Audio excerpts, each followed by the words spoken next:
DreAllDay.com.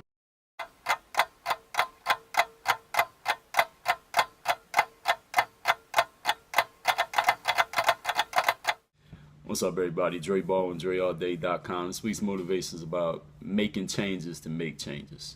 And when I say that, that's about, I was reading a post actually, a blog post somebody had wrote about how they read a lot, and people was asking them, how do you find so much time to read? And they was like, I don't just find time out of nowhere. Of course, I make time because it's a priority for me. And we talked about that before. I'm sure you've heard that before.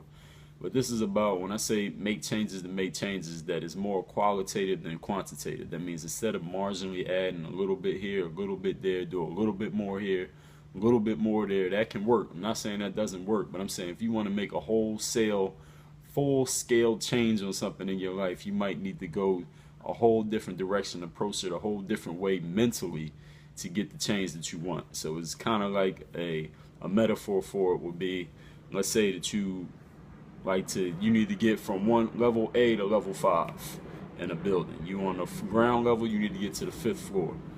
A quantitative change is you take the steps. You're taking one step, it's 20 steps per flight, which means to get up to the 5th floor, you got to go up 20 steps 5 times. That's 100 steps. That's a quantitative change. You go up each step one at a time till you get to the 5th floor. Will that work? Yes. Might it take some time? Yes. Might you get tired? Yeah. Might you get hot or whatever? Yes. Qualitative change would be, instead of taking all those steps one at a time, you take the elevator. That's a qualitative change. Or you drive your car and park on the 5th level.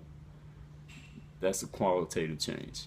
That's what I'm talking about when I say make changes to make changes. You might need to make a wholesale flip in how you're approaching a situation. So if you have a situation that you want to change, something you want to do better at, do differently at, whatever way, shape, or form, try to approach it with a whole complete different mind, a whole fresh perspective, a whole new look at what it is you're doing. Instead of saying, I'm going to do a little bit more, I'm going to work a little bit harder, take a whole different approach. Maybe it will work, maybe it won't, but you won't know until you try it.